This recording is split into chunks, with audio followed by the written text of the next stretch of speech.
Oh boy. I didn't even see that branch. We're in trouble. We're in big trouble.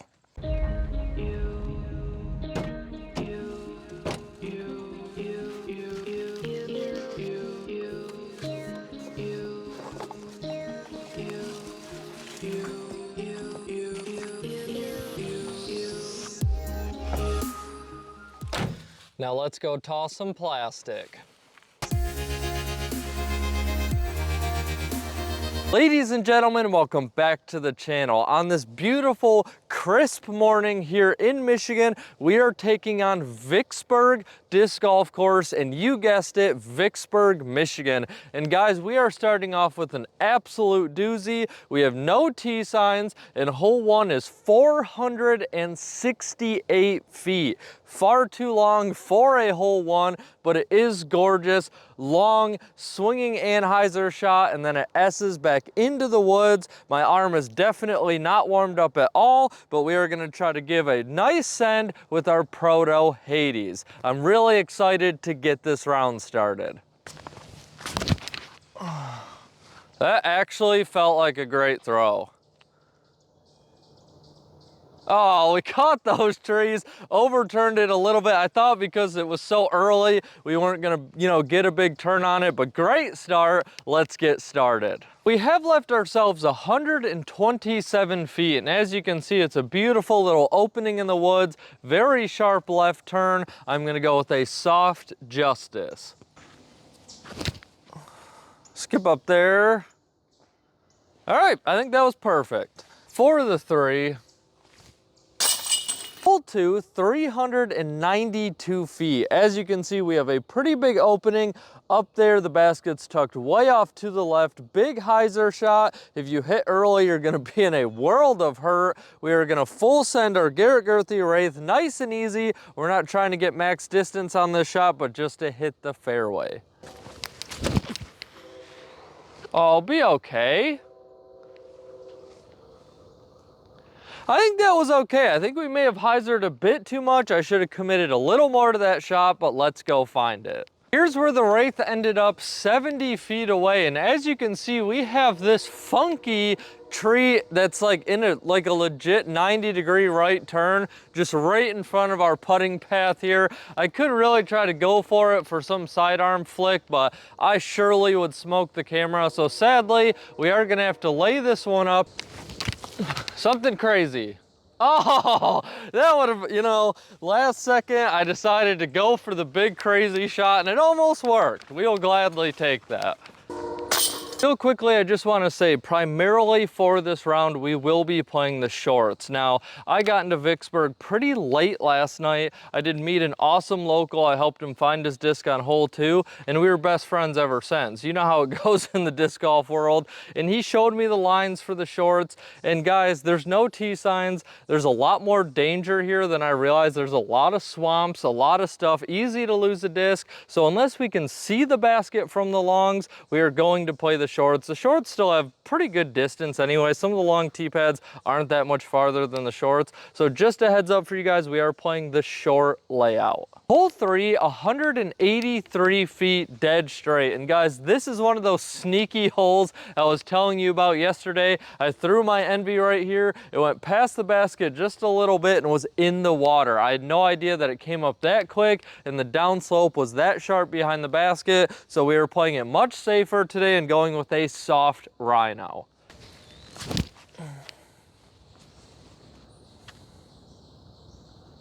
All right, well, I guess the Rhino might be in the water now too. We cannot settle down on this hole. Now, I don't think our Rhino would have made it all the way to the water, but this tree definitely did help.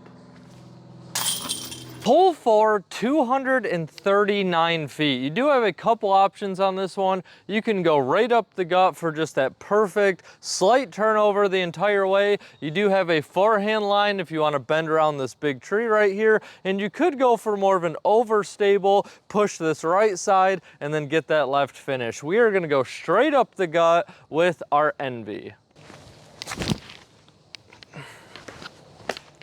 Oh, I knew that was bad as soon as I let it go. The Envy did great yesterday. Hopefully it can find it again. After our awesome tee shot there, we still have 120 feet to the basket. Going with a little catch cam action here, we are gonna full send our Pro Rhino.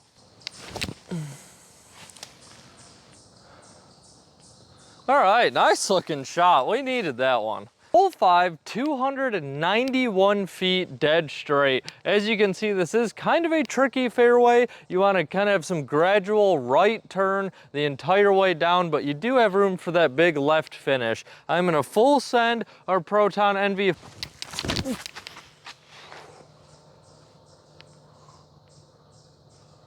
All right, that actually stayed a bit more stable than I expected, but I think we should be pin high.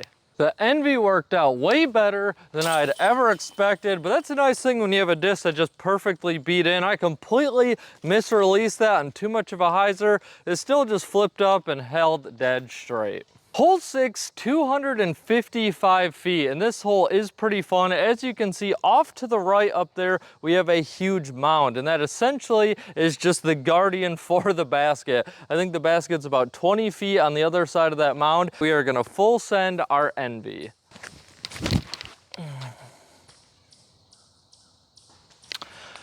Boy, that was bad. Man, I played really good yesterday, but this sun, I don't know if you guys can tell, when you're walking up this tee pad, a part of it will get through the trees and it's physically painful. It's just burning my retinas out. So here's where the Envy landed. Not exactly an ideal situation. We have a lot of trees in front of us here. I'm gonna straddle out, try to go for a very steep hyzer putt, hopefully rebound from that pretty bad tee shot. Oh, you know, that was closer than I thought, to be fair. Hole 7, 263 feet, and do not mind this rabbit that is like 15 feet in front of me on the tee pad, or the squirrel that's just slightly ahead of him up here. Very docile rabbit. Thinking about putting it in the van, but gonna refrain from it. Anyway, it is dead straight with a strong left finish. And if you go too much to the left, which I probably want to do, my intrusive thoughts is telling me to go with a skip shot, you'll end up in the swamp. So we are gonna full send our Kia. That should work out well.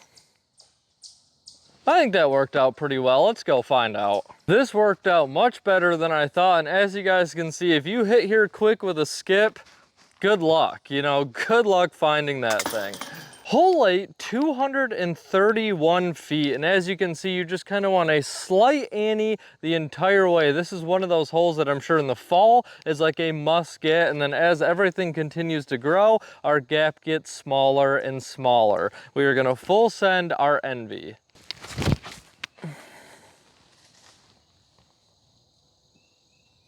All right, we are not throwing the Envy well today, which is a huge bummer because we are going to be throwing it a lot. To be fair, it did leave us a putt, although it is a long one, probably around that 45-foot range, and we did overturn it. I think we hit this tree right here, and it just kind of spit it out, and at least gave us something, so no complaints there. Oh, weak. Weak. I knew it was a good line, just weak. Hole 9, 317 feet. Now the basket is, I think, like 30 or 50 feet, something like that, behind the giant bush up there. I just went with my Firebird yesterday, trusted it, and it worked out as good as it could have. So hopefully we can recreate that. And everyone's like, oh, Hunter, this hole's so beautiful, but that's when I'm jealous of the camera because I can't, the sun is so bad, I can't see anything, but I think it looks great for you guys. Oh, that's gone. I think that was really bad. Not playing well. And I couldn't see that for a second, so hopefully we can find it. Yesterday our Firebird was leaning on the concrete. Today we have a 76-foot putt. Oh, how I absolutely love this game sometimes, but to be fair, if we make this, it'd probably be the most picturesque putt I've ever made. Nope, not even close. For today's hole 9 break, I want to ask you guys your opinion on something, and I think this one could get pretty juicy. Now, a few people I know recently just played a big tournament, and I have heard a lot about this in the disc golf world, and that is sandbagging. Yes, playing in a much lower division than where you probably should be. Now, in this case, my buddy is playing AM4. And guys, I just want your opinions. As you know, I don't play tournaments. I don't really understand ratings all that well. I don't know what rating should be in what division. You know what I'm saying? I have no idea. All I know is 1,000, I think, is like you could play MPO. That's kind of where I base it. But my buddy in MA4 was showing me a screenshot of all of the people's round ratings and stuff like that. And there was a lot of like over 900 rated rounds, some all the way up to like 980, people averaging above 900 rated for an MA4. Am I completely, like, is that normal? To me, that seems like awfully high. I know he was frustrated with it. I mean, that's like laying down some really solid scores.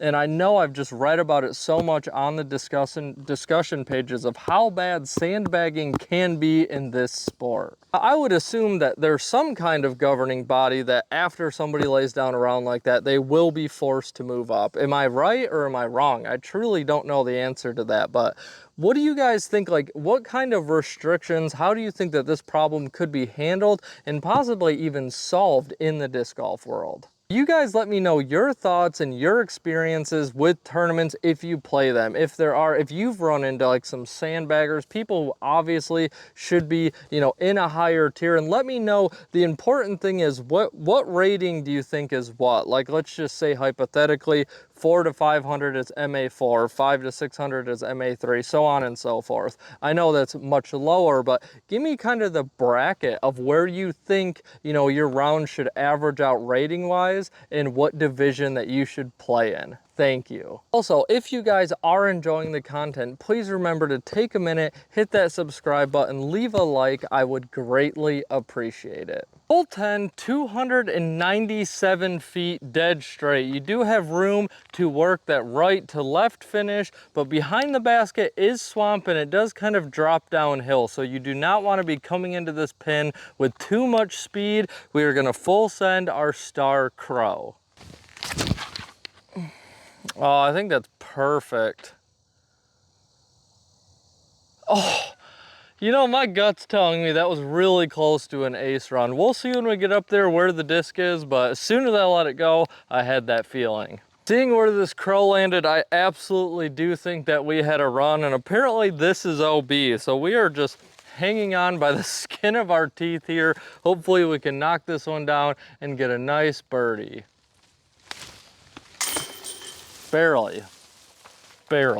Hole 11, 339 feet dead straight. If you hyzer off to the left, you will find some tall grass, and if you go too far out to the right, there is some very thick brush. And as we experiment and play with our Star Crow more and more, I kind of want to see where the distance cap is on it, so I think this is a great hole to give it a full send. Oh, that was a bad throw. That is... Yeah, man, I threw that way too high in the air, didn't commit to it. I would love to have that one back. Well, this shot was a nice layup. That's about all I have to say on that. I know we can push the distance much farther on our Star Crow here, but we have left ourselves 62 feet to try to save our birdie. Oh, not a bad run. Man, sandhill cranes are going crazy. If you guys have never heard the sound of a sandhill crane, go to YouTube and look it up. In my opinion, the best bird noise or call in the world. Hole 12, and this is one of the more difficult holes on the course, 497 feet, and I believe this is the only hole that requires a placement shot. If you really want to dumb it down, we're just trying to land dead straight. You want to get up there a ways though, so you can see and attack the pin on shot number 2. The basket is tucked way off up there to the right, but we are just going to give our Star Crow a nice soft toss.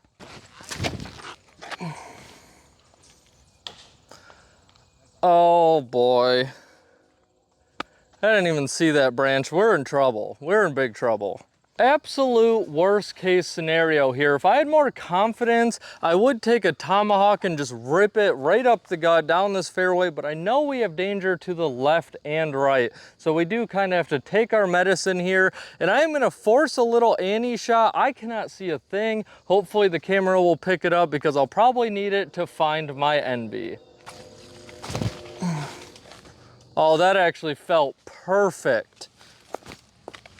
We might be able to save our hole here. That shot felt really great. Hopefully it's just laying up in the fairway waiting for me to pick it up. We still have 95 feet to save our 3, and it would probably be the best 3 save of my entire life. Oh, of course not.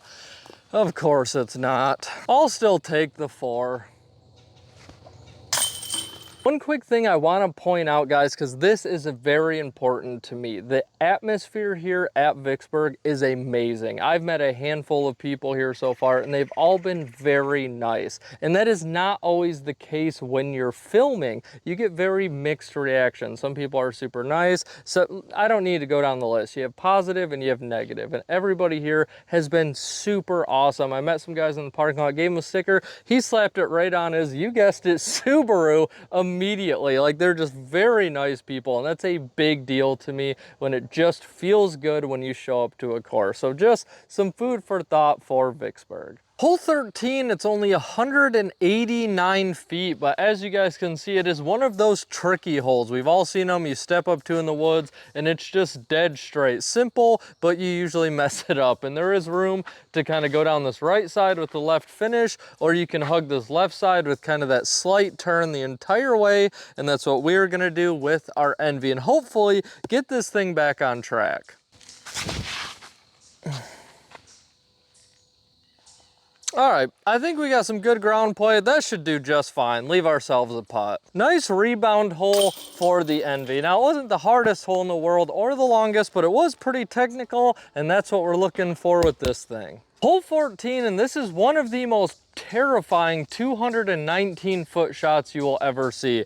We do have this water clearing right here. It is kind of a tight, gap, a misthrow you could end up in there. But if you see our 2 trees up there, there's a mound. The basket's right behind that mound, but right behind the basket is the swamp. If you go over that mound even a foot in the air, you are sailing straight into the swamp. Had a close call with the rhino yesterday, so we're not here to play games. That's not worth risking the rhino on, so we are gonna full send our hammer. Yep, that should be fine. Oh, that's way short. Should have committed a bit more, but I think we'll have a putt. We got to the side of the hill. Here's where the hammer ended up, but I would guess this is around 35 feet for the 2. Oh, man, I felt confident on that. Didn't even pause, just rolled through the audio. Thought we had it. So here's the little hill I'm telling you about. Literally from the tee pad, you cannot see this basket at all. It's like they purposefully built the mound 1 inch higher. Even being 6'5" myself, I still can't see the basket. So if you come over that hill with any kind of speed, the top of that hill is only like 32 feet away. You go right into the darkest of all dark water. I mean, that is brutal hole design right there. Hole 15, 247 feet dead straight. It looks like it can be at certain times of the year really swampy behind that basket. It's not too terrible right now, so we are going to go with a soft Envy toss. Keep fighting over, come on. Well, we thunked the tree. That was a proper thunk, I will say that. We should have a putt. We have left ourselves a tester putt. I would say we're maybe about 33, 34 feet to save our 2. Goodness gracious. They're not falling very well today, I will say that. It's kind of starting to mess with my mind a little bit. 16, and this is another one of those very sneaky ones. It's 254 feet. The basket is just tucked off to the left up there, but all down the right side is that dark water, and you'd never notice it from the tee pad. So to play safe, we are going to go with our Kia. All All right, hopefully it's up there. We threw that a little too high, cut some of those branches. Hopefully we have a putt. Luckily at the very end of this fairway, it does widen. That was a huge relief. I thought we were gonna be going for a little expedition here trying to find the Kia, but hopefully we can knock down this circle edge putt to pick up our birdie. That's good. That was a putt. First confident putt I think I've had all day. Hole 17, and this is another sneaky one. It's 255 feet. You just want to go dead straight, and then it's kind of like a right turn. The basket's perched just by the water, and down this entire right-hand side of the fairway is all water. So we're gonna play very conservatively, just take our NV, try to get it like 230, dead straight, keep it low, leave ourselves a long putt. Oh. That was too safe. That car drove by, kind of got in my head a little right as I was going to throw. That car flew by, but that's maybe a bit longer of a putt than we were looking for. Thankfully, we did make it around the corner. That was my only objective, that we can physically see the basket. I would guess we're about 65, 70 feet away. We're due for a long one, so hopefully this is it. Come on.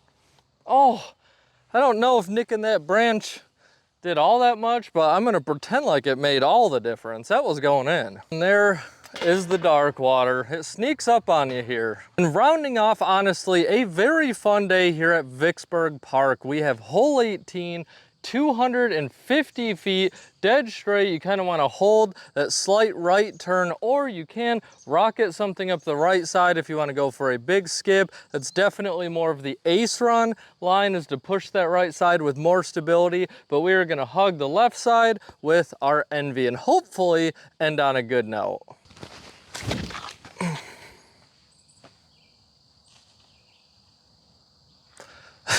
Oh my God, there's so much dew in my towel. Like, I'm not making excuses. That just slipped right out of my hand. I don't think I was ever on the fairway. We couldn't be ending on a worse note like that. Come on, Hunter, just do better. I guess you could say that Envy gave us a fighting chance, but I don't think that it is possible to knock this one down. Probably around 80 feet. We just have a wall of trees here. Can't quite make that Annie shot, otherwise I would love to end on a fun shot like that. So I'm gonna just push the right side with our hammer. Hopefully something crazy will happen. Oh, you know, I don't know if we could have got the distance, but I will gladly take that. And that wraps up today's video at Vicksburg Park in Vicksburg, Michigan. And guys, there are two massive takeaways. I have filmed over 100 courses here on the channel, and this one is without question the #1 course that needs some good tee signs. This course has a few things going for it. And one, it is absolutely gorgeous and it is well designed. It is a lot of fun, but without those tee signs, you cannot see a lot of the water, and that's a huge deal, especially coming in blind. There is water in play on maybe 4 or 5 holes, and only one of those holes can you actually see the water from the tee pad. If I wouldn't have played that practice round last night with a local, I almost promise you that I would have lost one of my favorite discs today, just purely because I was unaware of the water being there. Like I mentioned earlier, this park has a lot of just good vibes to it. There's a lot of good feeling here, a lot of happiness. Everyone I've met here has been extremely nice, very good conversations I've had. There is short and long tee pads, and the baskets are only a couple years old. So like I said, if they can get those tee signs redone, I think it will take this place to a new level. Even at the shorts, there was a decent mixture in some holes, you know, from that 400 to 500 foot range. I did find myself throwing the Envy a lot, but I think that was more of just a personal choice for me. I think I just rely on that disc so much. There was a lot of opportunities for little flick shots, you know, kind of bigger hyzers. I just played more safe, more reserved. So I think for the most part, if you get out here, you will have a wider disc selection than I may have had today. A few other things that I will mention, it does appear that this course is regularly maintained, which is a huge bonus, and I think their league nights tonight, I just have a feeling this is one of those courses that has a big turnout, and also, I think if it was more in the rainy season, I think this course might struggle with some flooding issues, just off of what I saw while playing the course. Obviously, I didn't deal with any today, but I definitely think they're there, and usually when you have that, you also have a ton of mosquitoes. I'm going to give this course the very solid score of 7.7 out of 10. I had a lot of fun here, and I'll tell you right now, with good tee signs, it's important that they're good and really outline the water. I think this course immediately would jump to like an 8.4, and I'm not even exaggerating. There's something about here, very calm, a lot of fun, just your classic woods golf. Nothing felt super overgrown, or there was no throw and hope feelings. Like, I didn't feel any of that. It was just a very solid, good atmosphere, well-designed course. Plus, the longs almost make it a completely different course for the most part. So, with all of that being said, I hope you guys enjoyed today's video. Now it's your turn to go toss some plastic.